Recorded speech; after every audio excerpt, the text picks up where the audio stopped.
Hello, America. Dave Hodges here, host of the Common Sense Show. We are the show that is freeing America one enslaved mind at a time. Please share our work and share the work of others that you think are contributing to the body of knowledge that we need to continue the take back of our country.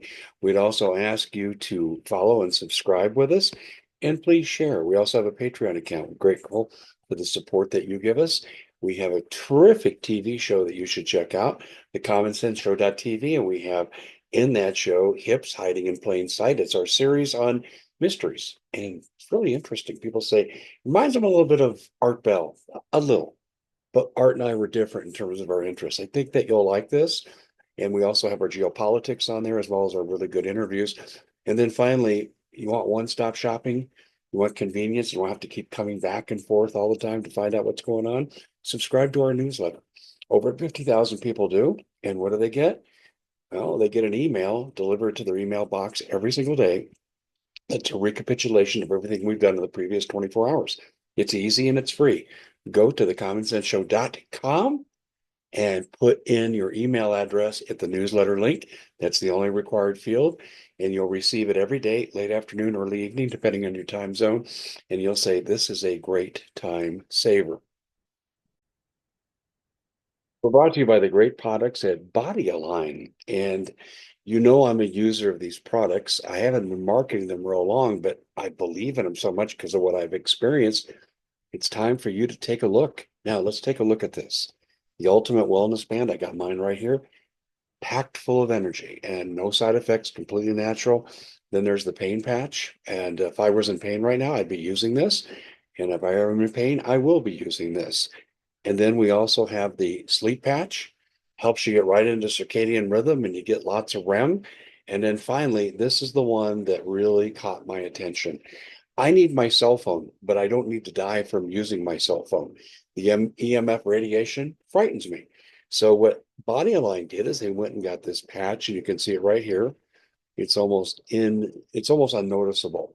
Doesn't interfere in phone function except it protects you from the EMF that comes out. And this is worth the price of admission right here. Now, here's the good news. You can see on the screen 25% off with the code refresh25. That's 25% off everything they're selling right now with the code refresh25 and to get a 30-day money back guarantee. Now, how do you get started? Go to Body Align, ALIGN, bodyalign.com/Dave Hodges. That's bodyalign.com/Dave Hodges. Well, as you know, we've been taking a look at what we call our hidden history, and we've really focused a lot on the pyramids. And this is no different. You're going, wait a minute, you're showing the face on Mars, Dave. Exactly. This is where the pyramid mystery on Earth becomes otherworldly, and it's undeniable. And the proof is in the pudding, and it doesn't take long to prove it. Uh, my old acquaintance, Richard Hoagland, I haven't had a lot of contact with Richard recently, but Richard was Art Bell's science advisor before he was summarily dismissed by George Norrie. And I think really, really bad show of integrity. Uh, Richard really added to Coast to Coast. He was fantastic. And he was no different here. He wrote a book called Monuments of Mars, did a great presentation after the Phoenix Lights in July following the March incident of 1997. And I and a couple of my friends, we were able to get front row seats. So it helps to know people. And I was mesmerized by what I saw. And I'm not easily mesmerized. I taught psychology most of my career. I've been a therapist, but also too, I delved into stat and research. I used to teach graduate students how to do their dissertation, and we used medical modeling. And I am not moved very often. Prove it to me. Well, this is interesting because Richard did prove it to me. And I'm going to take you back and just give you a little bit of what we know. And I'm going to say this boldly. It is my belief, and I think more research that could be done that's not being done would absolutely validate this, that whoever built the pyramids at Giza and really across the entire earth built the pyramids on the Cydonia region on Mars. I want you to take a good look at the face right here. Okay. You've seen the face on Mars. Is it not a face? No. Let's continue on and look at. Okay, this is really, really interesting. All right, what we got right here, I think you'll find fascinating. You see here, this is Mars. This is the face on Mars. And the explorer took these pictures back in the 70s. And people started saying, well, there's a face there. Gee, it looks like pyramids and it looks like, okay. And NASA came back and said, oh, no, no, no, no, no. It's just shadows from the sun. I'm not going to deny there weren't shadows in the daylight hours, but I want you to look at the angles here. And I pointed this out in the last part. Is this not a 45-degree angle? Is this not a 45-degree angle? Is this not a right angle? Exactly. And we see the same thing over here with Giza. Right angle, 45-degree angle. Now, here's what's interesting. Orion's belt, 3 stars of the 7 that you can see the naked eye. And we pointed out before, the Egyptians didn't have observatories. So how do they know about the other 4 stars? They inherited the knowledge. They didn't discover it. But you look at this alignment here, alignment here. So Cydonia and Giza match up with the first star in Orion's belt. The second one, the same thing. The third one, it's a per scale drawing. Look at how these are inset at nearly a 45-degree angle on Giza, the 3 consecutive pyramids. Do we not see the same pattern right here on Cydonia? Isn't this interesting? 45 and 90-degree angles, nature doesn't work that way. The placement, the angle, the alignment with the stars. And you've heard me say this, all the pyramids on the earth that have been studied, from whether it's Thailand or the Mayans or the Giza Plateau or whatever it would be, 17,500 years ago, using a program called precession, they all aligned to the constellation Orion. Well, guess what happened here on Mars?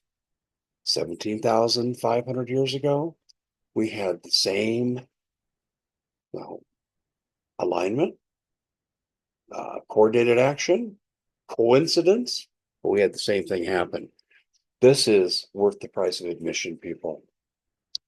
The question is, did Mars settle Earth or did Earth settle Mars? I have no idea. Uh, I don't believe in the coincidences to this depth. And these are clearly artificially made structures on Cydonia. The angles show you this quite clearly. And then, of course, the alignments and other the anomalies that we've talked about. Do you not just find this absolutely compelling?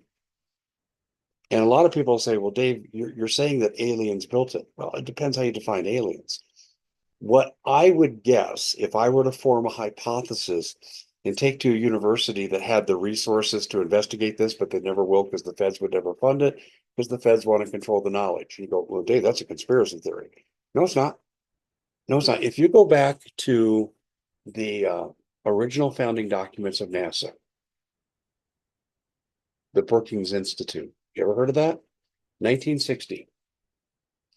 They wrote documents in there and had phrases that said things like, if we ever, we're going to go out there in space. President Kennedy's already announced we're going to go to the moon, and he had just been elected. He was in his lame, Eisenhower was in the lame duck period. And Kennedy says, no, we're going to put a man on the moon. Unfortunately, never lived to see it, but we did. And then Kennedy allowed Brookings to come in. Brookings was the guiding document for NASA. And what NASA document said was this: if we ever go out there and we find, oh, we've been there before, there's your pre-Adamic society, right? Atlantis, Lemuria, and so forth. We have to cover it up. And they said, if we've ever discovered we've been visited by extraterrestrials, we have to cover that up too. Now, it looks like Brookings is going by the wayside today with the UFO hearings in Congress. I'm not a big believer in these hearings because the witnesses are all deep intelligence, and no, I don't trust them. Sorry, it's my personal preference. But the Brookings Institute established a policy of cover up, and we saw it. I mean, you had Project Blue Book in the 1960s, headed by J. Allen Hynek, a Colorado University professor. And they came up with ridiculous explanations. Oh, they didn't see a ship, they saw the planet Venus.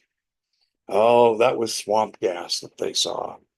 I remember being a little kid reading this stuff, and I even thought that was, I even told my dad, I said, Dad, this doesn't make sense. I might have been 9 years old. So this is swamp gas? You're seeing a craft in the sky and they're calling it swamp gas, which is on the earth. So there was a policy of cover up. And the lights and shadows explanation, you see the photos here from Cydonia. Does that even make sense to you? And tell me who in their right mind doesn't see this for what it is. There are shadows on the face on Mars with this picture, but it's the time of day it's taken. It's the sun reflection. But you can clearly see mouth, nose, it's humanoid. Is there any other interpretation from what you're looking at? No, I know you could look at the clouds and you can see Snoopy and say, no, but this is not even close to that. But then you come down to here and see these comparisons. We clearly have a relationship. So let me speak in scientific terms. Can I say for certain that who built the pyramids at Giza built the pyramids at Cydonia on Mars? No, I can't say that and be scientifically without a doubt true. Can I say a hell of a case can be made from surface observation of photographs that aren't faked? Yes, it forms the basis for a reason to do real research. But since we know the Brookings Institute is about covering things up, and it was a government initiated and adopted document, and it guided NASA for decades, then why would we believe anything else? Why would we believe what they're saying now? I think this should be investigated. Problem is, it would take more images from Mars. And by the way, when they went back to NASA went back to Mars, landed the rover, right? Do you know what area they didn't fly over to photograph again? Cydonia. Do you not think with this controversy at Cydonia and the similarity to Giza that you wouldn't at least do another flyover? People are raising hell. Let's go take another picture and we'll see how well we can lie to the people again. But they dealt with it by not dealing with it. Now, this isn't a conspiracy, it's a cover up. People say, I don't like conspiracy theories. I don't either. I want things to be proven. But you have to start looking at this and say, does this warrant more research? That's all I'm saying. I'm not saying this is true. I'm saying, but I'll tell you what, it's compelling when you look at it on the surface. Do you want the research done? Well, it's your tax dollars going to NASA. Do you really want to know your true history? Because let me share this thought with you. Let's say the Hopi legends are correct. And by the way, they're the same in China, they're the same in the Indian Aravaics. Let's just say that their conclusion's true. We are in the fifth world. We're headed for possibly a sixth and final extinction. Would it not be a good idea to figure out, if this is true, what happened to previous civilizations? So we maybe could take action to prevent it? And I'll tell you, if I worked at the for the Paris Climate Accord, I'd want these pictures taken on Mars.